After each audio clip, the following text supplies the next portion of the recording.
I'm Franklin. In 1965, a very unusual situation occurred in Las Vegas.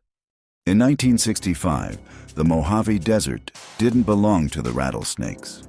It belonged to the men in silk suits and dark glasses. Las Vegas was a neon oasis built on a foundation of bone and concrete. If you won, you were a king.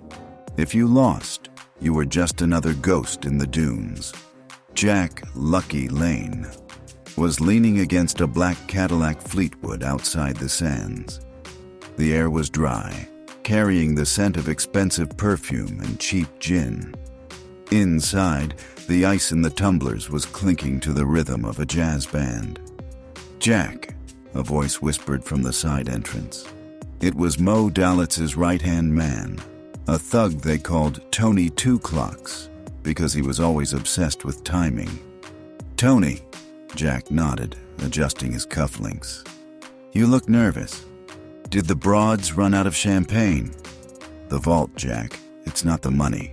The old man's little black book is gone, and the eclipse starts in 20 minutes. Jack felt a cold drop of sweat slide down his spine. The black book was the DNA of the American underworld. It held the signatures of senators and the thumbprints of intelligent spooks. "Who did it?" Jack asked, his eyes scanning the crowd of tourists and high rollers. "We don't know, but the security cameras went dark 3 minutes before the vault was opened. Whoever it was, they didn't pick the lock. They walked in like they owned the place." Jack looked up. The moon was already beginning to bite into the sun. The desert sky was turning an eerie, bruised purple. He had 20 minutes before the city was plunged into total darkness, the perfect window for a ghost to disappear with the most dangerous book in America. "Check the stage door," Jack ordered. If this was an inside job, they're not heading for the desert. They're heading for the spotlight. As the neon eclipse began, Jack drew his snub-nosed .38. He wasn't looking for a thief anymore. He was looking for a trader who knew exactly how the machinery of Vegas worked. And in this town, the only thing more dangerous than losing your money was knowing too much. Behind the velvet curtain of the sands, reality was suspended.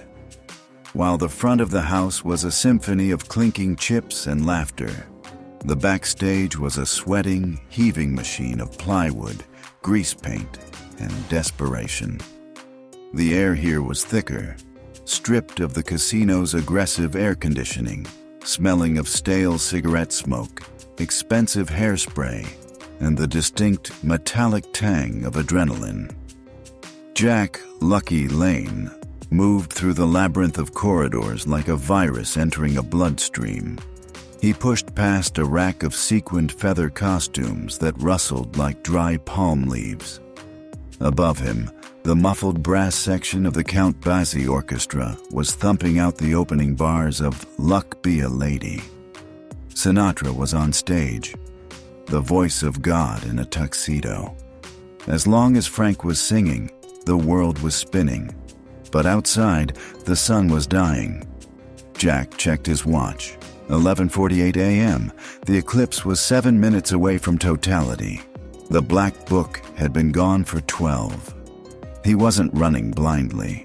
Tony Two Clocks had mentioned the security cameras went dark. That meant the thief had access to the breaker room on the sub-level, or they had someone in the control booth. But Jack knew the control booth was guarded by Rocco, a former heavyweight boxer who hadn't been knocked out since 1954. Unless Rocco wasn't the target. Unless the target was the distraction itself. Jack stopped in front of a dressing room door marked with a gold star. The nameplate read, "Vivian Vane." Vivian wasn't a headliner, but she was the kind of woman who made headliners forget their lyrics. A chanteuse with a voice like smoky bourbon and eyes that could calculate a man's net worth across a crowded room. And she was the only person who had access to the manager's private elevator, the one that bypassed the vault security. Jack didn't knock. He turned the handle, feeling the cold brass against his sweating palm. Locked. He pulled a thin metal pick from his lapel, a souvenir from his time in Seoul, and worked the tumblers. Click. The room inside was a shrine to vanity. Mirrors on every wall multiplied the space into infinity. The lighting was low, amber-colored, casting long, distorted shadows. Vivian was there. She was sitting at her vanity table, her back to him. She wore a silk dressing gown the color of a bruised plum, tied loosely at the waist. She was applying lipstick, a shade of red so dark it looked black in the dim light. She didn't flinch when the door opened. She didn't turn around. She just watched Jack's reflection in the mirror, her eyes calm, devoid of fear.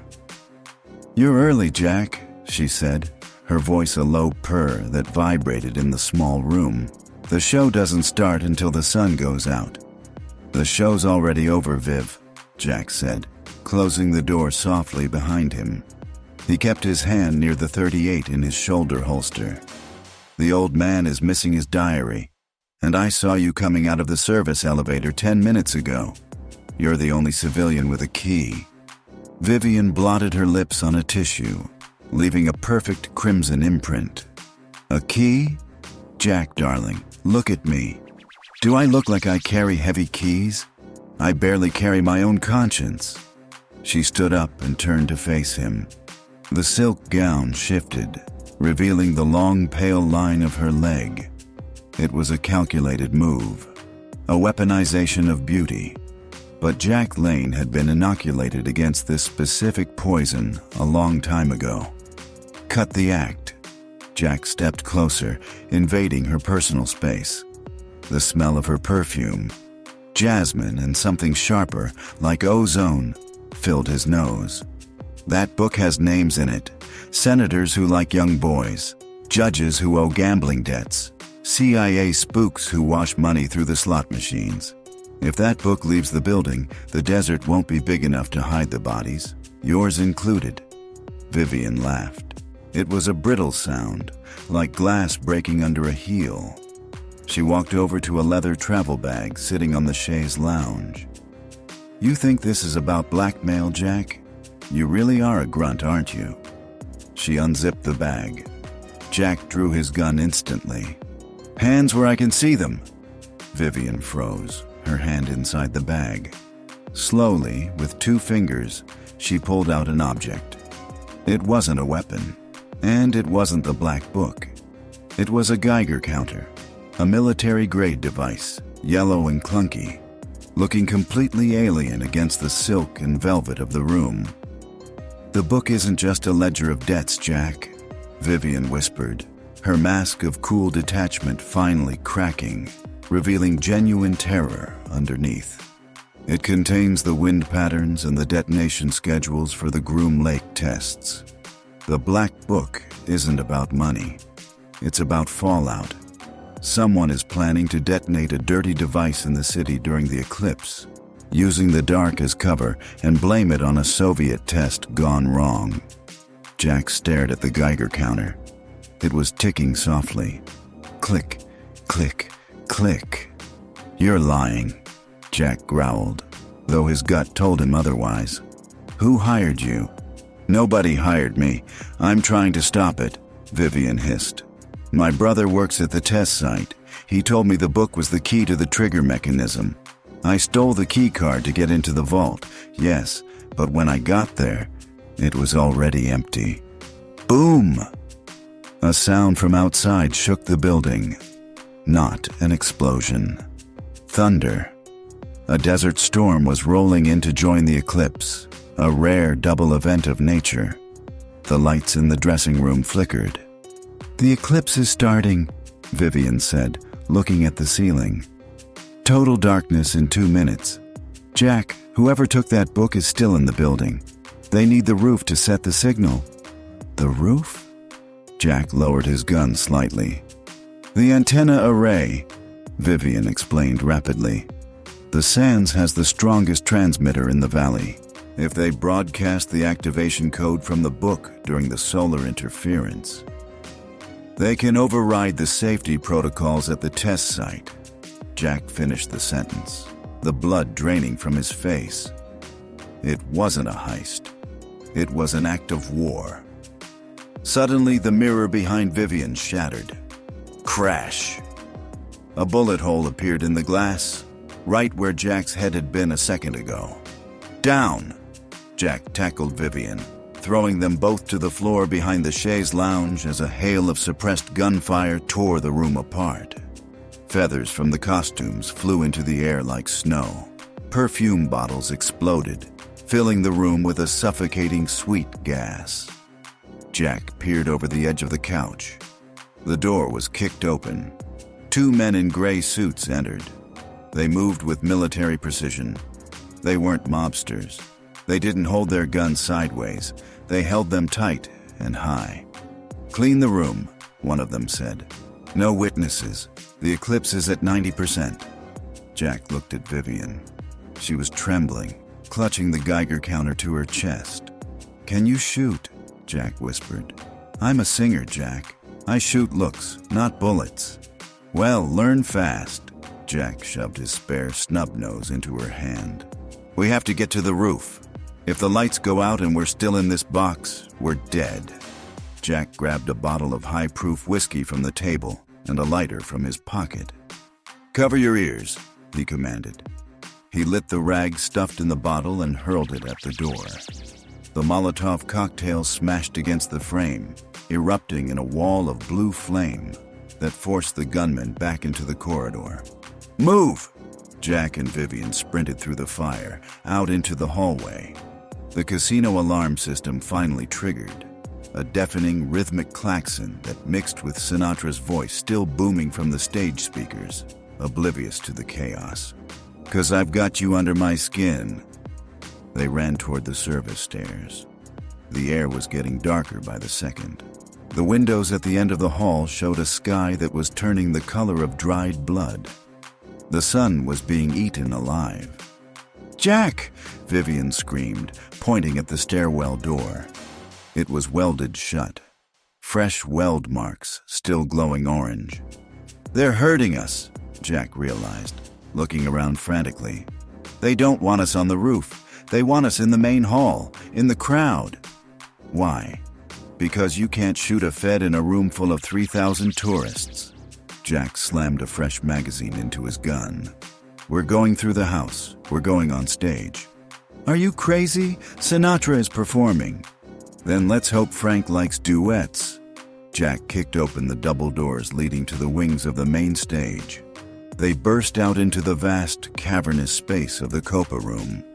The spotlight hit them instantly, a blinding white beam meant for the chairman of the board. The audience gasped.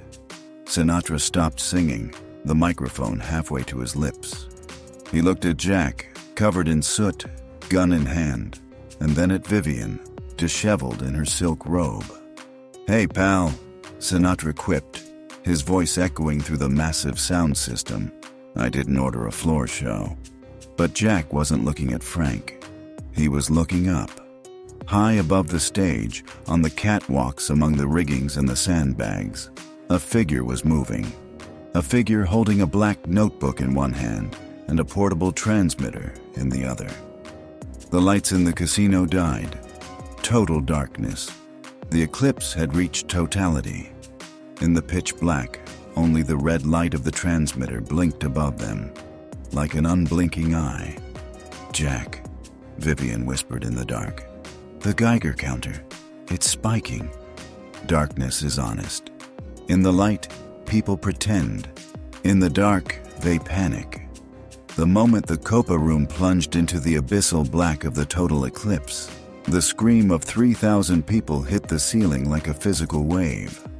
On stage, the band had stopped playing, but Sinatra, God bless his professional soul, didn't flinch. Through the pitch black, his voice cut through the microphone, calm and commanding.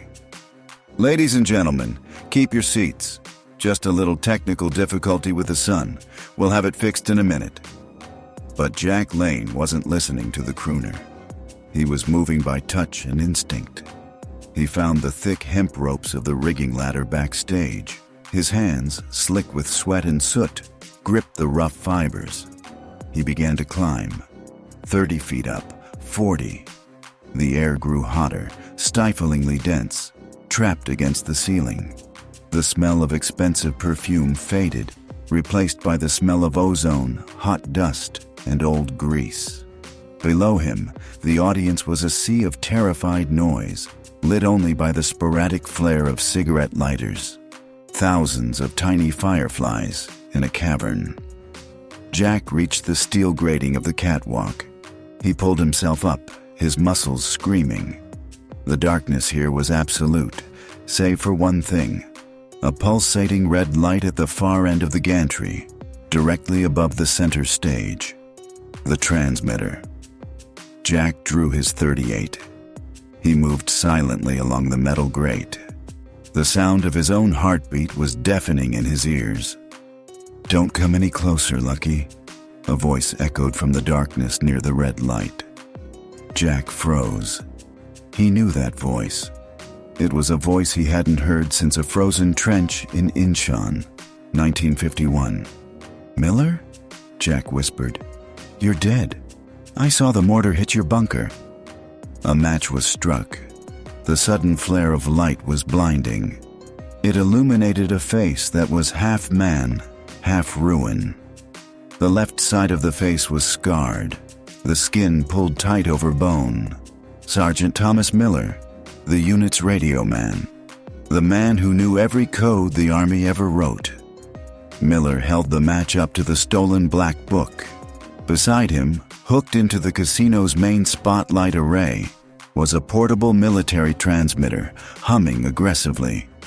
"The Army listed me as KIA, Miller rasped, tossing the match away. The darkness returned, leaving only the red afterimage. It was convenient. They needed a ghost to run their black ops in Laos. But ghosts get tired, Jack. Ghosts want to retire. By nuking Nevada?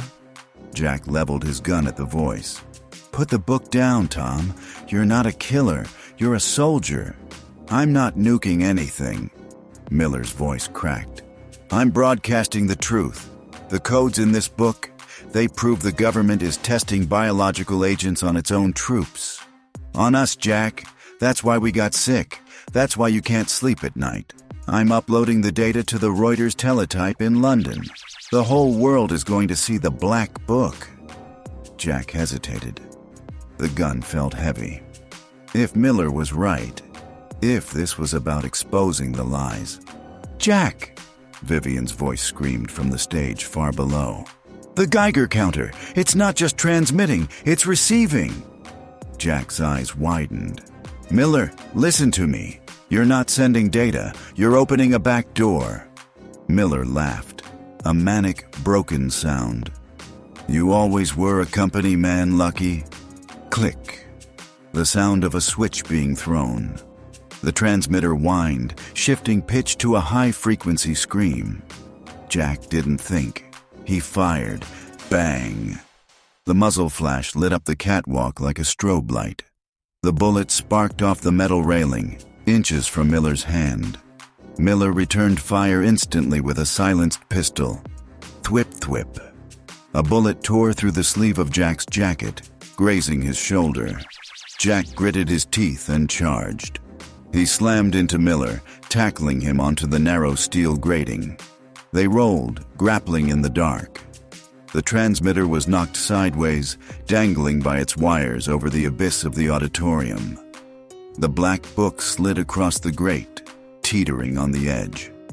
Miller was strong, fueled by madness and years of bitterness. He drove a knee into Jack's gut, knocking the wind out of him. Jack gasped, tasting bile. Miller's hands found Jack's throat, squeezing with iron strength. Let it burn, Jack, Miller screamed, spittle flying. Let it all burn. Jack's vision began to spot. He flailed, his hand searching the darkness.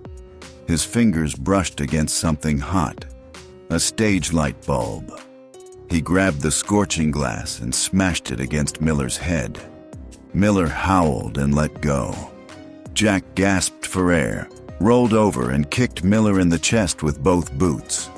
Miller stumbled back. He hit the railing. The railing, old and rusted, gave a sickening screech. Screech! The metal gave way. Miller flailed, grabbing at the air. For a second, the emergency lights of the casino flickered on, dim, red backup generators. Jack saw Miller's eyes. There was no fear, only a terrible, sad resignation. "The wind," Miller whispered. "Watch the wind." And then he fell, 60 feet down. He crashed onto the grand piano on the stage with a sound that silenced the 3,000 people instantly. A discordant, violent chord that rang out like a funeral bell. Jack lay on the catwalk, panting, looking down. Miller was motionless on the ruined piano. Sinatra stood frozen nearby, staring at the broken body. Jack crawled over to the edge. The transmitter was still dangling by a wire, swinging back and forth like a pendulum. The red light was still blinking, transmitting. And the black book? Jack looked around. The grate was empty. The book had fallen too. But it hadn't landed on the stage. It had fallen into the open ventilation shaft that fed the massive air conditioning units of the casino. Jack grabbed the dangling transmitter and yanked the wires, silencing the scream. But the damage was done. The signal had been sent, or received. From the ventilation shaft below, a deep, rhythmic thrumming began. Not the AC, something else. Jack looked at his watch. The eclipse was ending. A sliver of the sun was returning, piercing the skylight with a beam of blinding white light. The light hit Jack's face, but he felt no warmth, because he realized what Miller meant. Watch the wind. The ventilation system wasn't just cooling the air. It was connected to the underground tunnels. The tunnels where they stored the cash, and where the mob hid their insurance. The casino wasn't the target. The casino was the bomb. Gravity is the only honest law in Vegas. Everything that goes up, hopes, dreams, bodies, eventually comes crashing down. Jack Lane didn't take the stairs. He slid down the service ladder, burning the skin off his palms. By the time he hit the backstage floor, security was swarming over Miller's body on the piano like ants on a dropped candy bar. Vivian was waiting for him in the wings, her face pale, the silk robe ruined by soot. "The book," she gasped. "It went into the intake. Jack, that shaft feeds the main incinerator room. They burn the trash at noon. That's 5 minutes from now." "Forget the book, Viv." Jack grabbed her arm. "We're leaving. Miller is dead. It's over." "No." She pulled away, her eyes wild. Miller was crazy, but he wasn't lying about the sickness. If that book burns, the proof burns.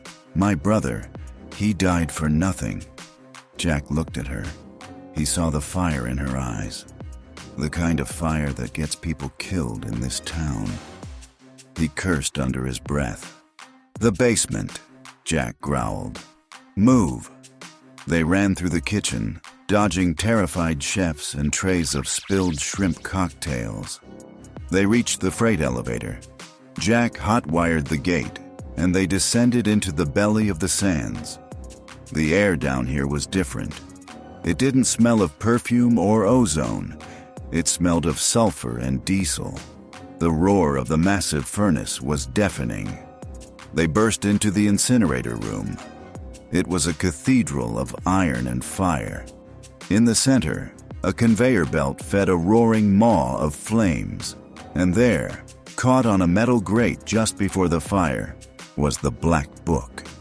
Its leather cover was smoking, fluttering in the intense draft. The wind Miller had warned them about. Jack sprinted toward the grate. He reached through the heat, his eyebrows singeing. His fingers brushed the hot leather.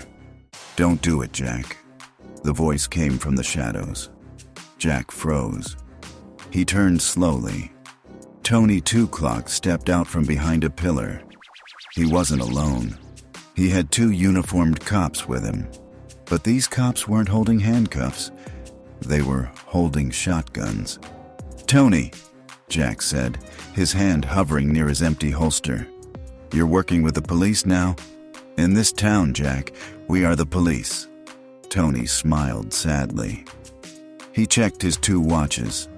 "You're late. The burn cycle started 2 minutes ago. Step away from the grate."